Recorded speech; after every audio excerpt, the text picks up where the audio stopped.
కొరింథీయులకు రాసిన 2వ పత్రిక 5వ అధ్యాయము.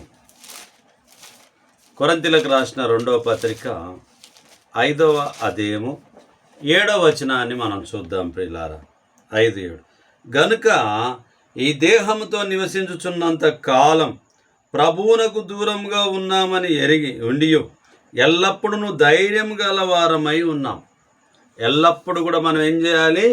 ధైర్యం కలిగినటువంటి వారిగా మనం ఉండాలి.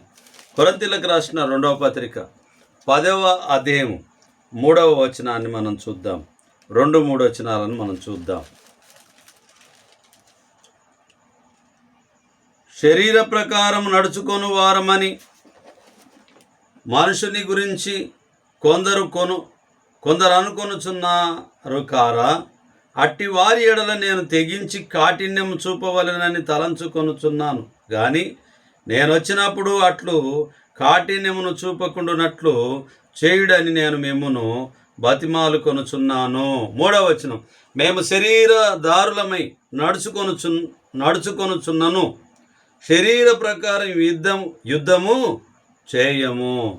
శరీర ప్రకారంగా ఒకవేళ నడుచుకున్నప్పటికి కూడా శరీర ప్రకారంగా యుద్ధము చేయము అని చెప్పి గుర్తు చేయబడుతూ ఉన్నది.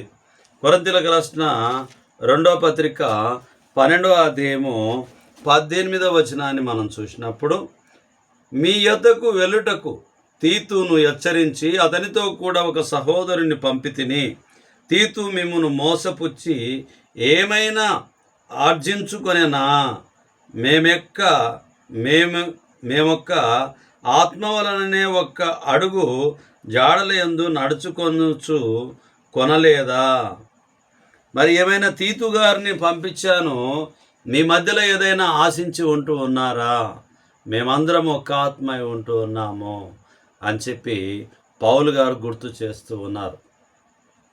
కాబట్టి ప్రియమైనటువంటి వారులారా, మనము మన జీవితాలను దేవుని ఎదుట మరి భద్రంగా ఉంచుకునేటటువంటి వారిగా ఉండాలి. గలతీలకు రాసిన పత్రిక 5వ అధ్యాయానికి వెళ్ళినప్పుడు, గలతీ పత్రిక 5వ అధ్యాయము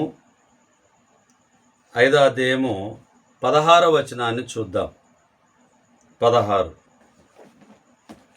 నేను చెప్పున్నదేమనగా ఆత్మానుసారముగా నడుచుకొనుడి, అప్పుడు మీరు శరీరేచ్ఛ నెరవేర్చరు. మనం ఏం చేయాలని చెప్తుంది వాక్యము?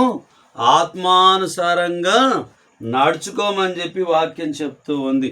అంటే శరీరానుసారంగా నడుచుకోవాలని చెప్పి మనం ఎప్పుడూ ఆలోచన చేయవద్దు. ఎందుకంటే ఆత్మానుసారమైనటువంటి వెలుగులో మన జీవితాన్ని ప్రభు ఎదుట ఉంచాలని చెప్పి దేవుని వాక్యం మనకు గుర్తు చేయబడుతూ ఉంటూ ఉన్నది. కాబట్టి ఈ 16వ వచనంలో నేను చెప్పినది ఏమనగా ఆత్మానుసారంగా నడుచుకొనుడి, అప్పుడు మీరు శరీరేచ్ఛను నెరవేర్చరు. మనం నడుచుకునేటటువంటి నడక లోకానుసారంగా ఒకవేళ నడిస్తే అది లోకానుసారంగా, అది దేవునికి సంబంధమైనది కాదు. ఆత్మానుసారంగా నడుచుకోవడము అది దేవుని చిత్తము అని చెప్పి దేవుని వాక్యం మనకు గుర్తు చేయబడుతూ ఉన్నది. 25వ వచనాన్ని చూద్దాం.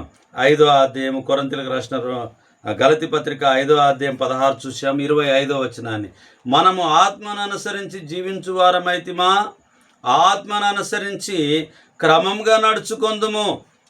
ఒకవేళ ఆత్మను అనుసరించి నడుచుకుంటే క్రమంగా నడుచుకోవాలని చెప్పి దేవుని వాక్యము మనకు గుర్తు చేయబడుతూ ఉన్నది. 2వ అధ్యాయానికి వెళ్దాము. గలతీ పత్రిక 2:14, 2వ అధ్యాయం 14 వచనం చూస్తే, నా పితరుల పారంపర్యాచారమందు విశేషాసక్తి గల వాడనై నా స్వజాతీయులలో నా సమాన వయస్కులైన అనేకుల కంటే యూదుల మతములో అత్యాధిక్యత నొందితినని నా నడవడిని గురించి మీరు వింటిరి. ఎందుకంటే నేను అలా నడుచుకున్నాననే సంగతి మీకు విన్నారు, కాబట్టి జ్ఞాపకం చేసుకోండి అని చెప్పి పౌలు గారు గుర్తు చేస్తూ ఉంటూ ఉన్నారు గలతీ పత్రిక ద్వారా. అవును ప్రియమైనటువంటి వారులారా, నడవడిక ఈ లోకంలో చాలా ప్రాముఖ్యమైనది. నడవడిక పరలోకానికి వెళ్ళేటటువంటి నడవడిక చాలా ప్రాముఖ్యమై ఉంటున్నది. నడక వాకింగ్ చేసే వాళ్ళని ఏమంటారంటే, వాకింగ్ చేయడం వల్ల ఆరోగ్యం చాలా బాగుంటుంది అని చెప్పి చెప్తారు. అవును, వాస్తవమే. వాకింగ్ వల్ల ఆరోగ్యం చాలా బాగుంటుంది. కానీ మంచి నడవడి ఆత్మానుసారంగా చాలా బ్రహ్మాండంగా ఉంటుంది. అది పరమునకు నడిపించేదిగా ఉంటున్నది. కాబట్టి ఆత్మానుసారమైనటువంటి జీవితాన్ని మనం జీవించేటటువంటి బిడలుగా ఉండాలని చెప్పి పౌలు గారు పదే పదే మన విశ్వాస నడవడి, మన ఆత్మీయమైన నడవడి సరిగా ఉండాలని చెప్పి తీతును గురించి గుర్తు చేస్తూ, ఏమైనా మీ దగ్గర ఆశిస్తూ ఉన్నాడని చెప్పి గుర్తు చేస్తున్నాడు. ఎందుకంటే మేమంతా ఒక ఆత్మ ఉంటున్నామని చెప్పి పౌలు గారు గుర్తు చేస్తూ ఉన్నారు. ఎఫెసీయులకు రాసిన పత్రిక 2వ అధ్యాయము 10వ వచనాన్ని మనం చూసినప్పుడు, ఎఫెసీ పత్రిక 2వ అధ్యాయం 10వ వచనాన్ని చూసినప్పుడు, మరియు వాటి యందు మనము నడుచుకొనవలెనని దేవుడు ముందుగా సిద్ధపరిచిన సత్క్రియలు చేయుటకై మనము క్రీస్తు యేసునందు సృష్టింపబడిన వారమై ఆయన చేసిన పని అయి ఉన్నాము. ఆయన చేసిన పని అయి ఉన్నాము. కాబట్టి మనము దేవుని పని అయి ఉన్నామనేటటువంటిది జ్ఞాపకము చేసుకునే వారిగా మనం ఉండాలి.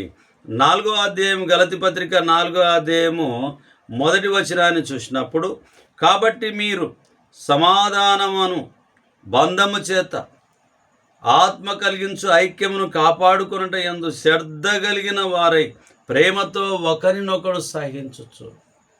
ఏ విషయమైనా కూడా ప్రేమించుతూ, సహిస్తూ, క్షమిస్తూ ముందుకు వెళ్ళడము చాలా ప్రాముఖ్యమైన విషయం అని చెప్పి దేవుని వాక్యం గుర్తు చేస్తూ ఉన్నది. కాబట్టి ప్రియమైనటువంటి వారలారా, దేవుని వాక్యం మనము తేటగా అర్థం చేసుకునే ప్రయత్నానికి ముందుకు కొనసాగుదాం.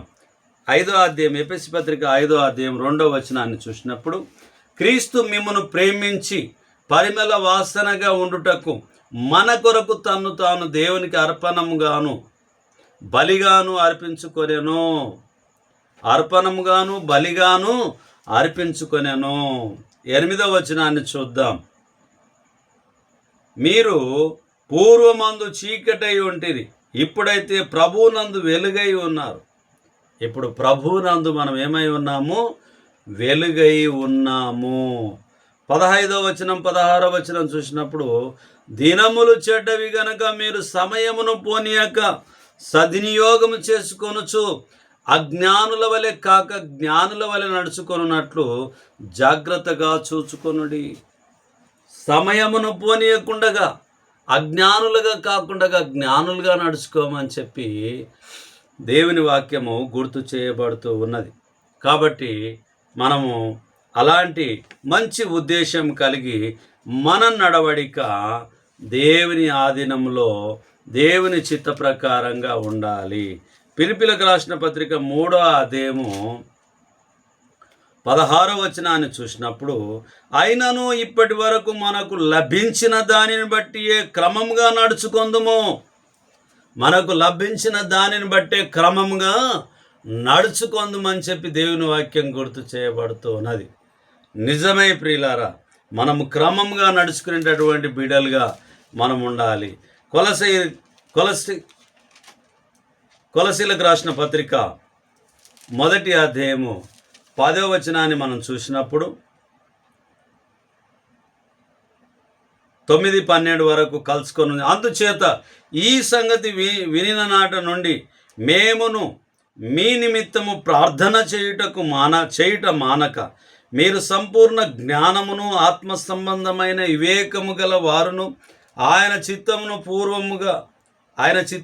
పూర్ణముగా గ్రహించిన వారునై ప్రతి సత్కార్యములలో సఫలులగుచు దేవుని విషయమైన జ్ఞానమందు అభివృద్ధి పొందుచు అన్ని విషయములలో ప్రభువును సంతోషపెట్టునట్లు ఆయనకు తగినట్టుగా నడుచుకొనవలెననియు ఆనందంతో కూడిన పూర్ణమైన ఓర్పును దీర్ఘశాంతమును కనపరచునట్లు ఆయన మహిమాశక్తిని బట్టి సంపూర్ణ బలముతో బలపరచబడవలెననియు తేజోవాసులైన పరిశుద్ధుల స్వాస్థ్యముతో పాలివారమగుటకు మనలను పాత్రులుగా చేసిన తండ్రికి మీరు కృతజ్ఞతాస్తుతులు చెల్లింపవలెననియు దేవుణ్ణి బతిమాలుచున్నాము.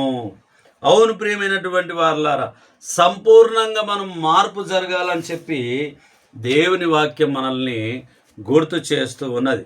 ఎప్పుడైతే మనం సంపూర్ణంగా ఉంటామో అప్పుడు మనకు మంచిది అని చెప్పి దేవుని వాక్యం గుర్తు చేస్తూ ఉన్నది. 2వ అధ్యాయము 6వ వచనాన్ని చూసినప్పుడు 6-7 కావున మీరు ప్రభు అయిన యేసును అంగీకరించిన విధముగా ఆయన యందు వేరుపారిన వారై ఇంటి వలె కట్టబడుచు మీరు నేర్చుకున్న ప్రకారముగా విశ్వాసమందు స్థిరపరచబడుచు కృతజ్ఞతాస్తుతులు చెల్లించుట యందు విస్తరించుచు ఆయన యందుండి నడుచుకొనుడి. క్రీస్తు యందుండి మనం నడుచుకునేటటువంటి వారిగా మనం ఉంటూ ఉన్నాం. ఒకవేళ క్రీస్తు నందు ఉండకుండా ఉంటే మనకు లాభమైనది లేదు అని చెప్పి గుర్తు చేయబడుతుంది. మనం క్రీస్తు నందుండి నడుచుకునే వారిగా మనం ఉండాలి ప్రియులారా. క్రీస్తులో ఉండి క్రీస్తు నందుండి మనం నడుచుకోవాలి, మర్యాదగా ఉండాలి, బలంగా ఉండాలి. అజ్ఞానుల వలె కాక జ్ఞానుల వలె మనం ఉండాలి. దేవుని చిత్తము జరిగించేటటువంటి బిడ్డలుగా మనము సిద్ధపడేటటువంటి వారిగా, వెలుగులో నడిచే వారిగా మనమందరం ఉండాలని చెప్పి దేవుని యొక్క ప్రణాళిక, దేవుని చిత్తమై ఉంటున్నది. మళ్ళీ కొంచెం ముందుకు మనం వెళ్దాం ప్రియులారా.